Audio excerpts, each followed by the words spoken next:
Good evening, friends, and welcome to the series of videos that I've been airing. And I'm grateful and thankful to you all in your massive, huge support that you have been giving me in my fight against injustice and corruption in our society. I strongly believe in the unwritten rule that the chair should seek me and not me the chair. And I've been doing this in my entire life till date. A perfect Naga by heart and a Keralite by blood and brain, but end of the day, I'm not a Naga and so will never be a Naga leader. And so, it's time to be behind the screens to show the Nagas of Nagaland to really walk and talk and reach the chair to start the process of the systemic change of Nagaland. It's time for the old-time families of honest leaders like the iconic CMs, late Uncle Wamuzo and Apuza Bizol, the late Minister Ym.Engr Jamir, a man who even sacrificed his own seat for others 2-3 times and mostly never even used an escort. Late Dr. Vizadel Sakre, the first Naga medical specialist, who even left his job for the good of the people, and many more who sacrificed their entire life for the people of Nagaland. But their families are now silent. Time for those families to come out on the street with the genetic instinct of honesty and commitment in them, to lead Nagaland to the path of progress and the Nagas to glory once again.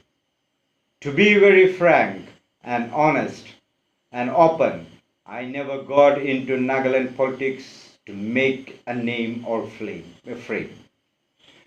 But it was just because of the genuine love for the place I was born and bred and the soft corner for the people I lived with for nearly half of my entire life of 52 plus years.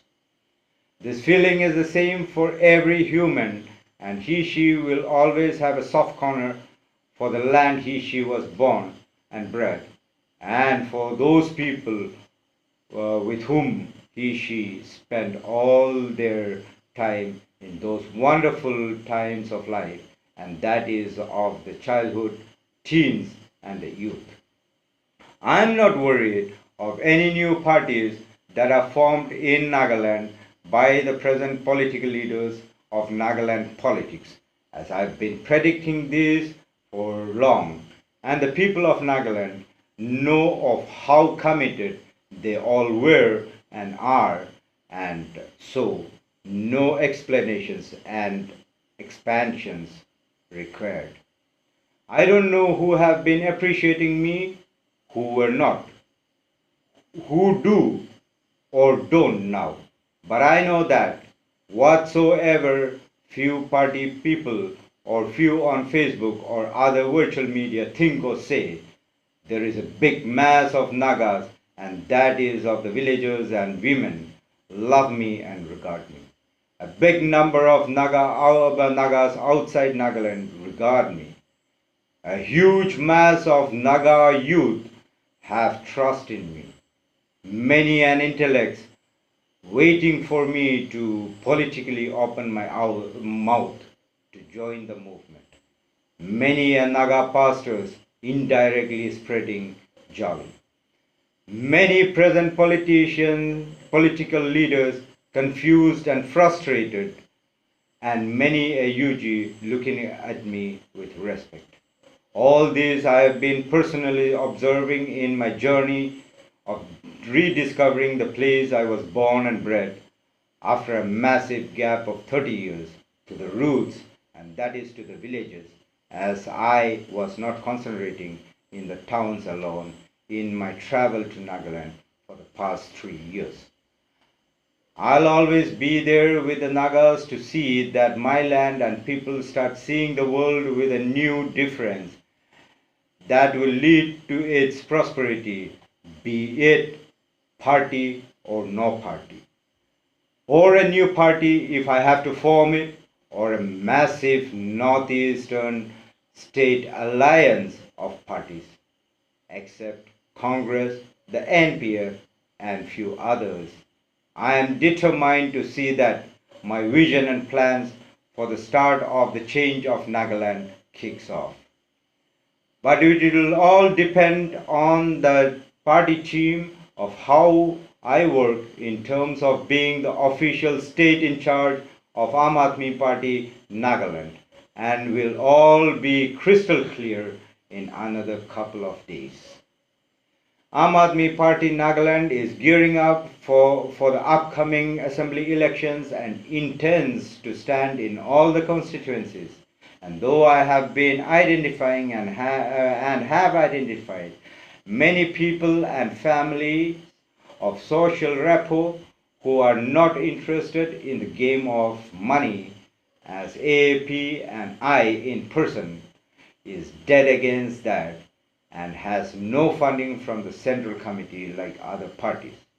I personally invite all those Nagas who want to see a change to come forward and join hands in the movement.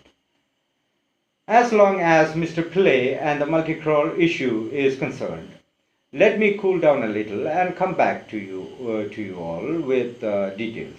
But let me tell you that as the media has reported, and as the people believe what the DGP is quoted to have said, that Mr. Pillai has been hacked from his post, it's fully wrong, as only a government ordinance can axe him, as he was appointed by a special order by then government and not by the DGP. Why are you all getting fooled again and again? And why are the so-called intellects and top brass retired government heads of Nagaland just silent?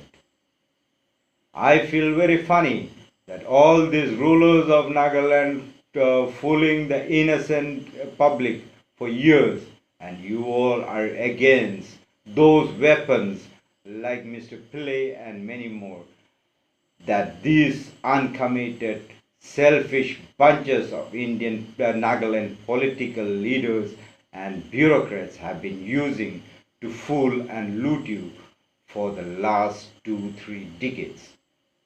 With a shattered heart, as my sweet mother is seriously sick and I have to be with her to take her to the hospital every Thursday for the course of her treatment, I should not be able to dedicate myself in full and be with you all in Nagaland for long durations as I used to be doing, but I am there with you all always and will find time to be with you all upfront in Nagaland as and when I can, even if it would be for just few days in between.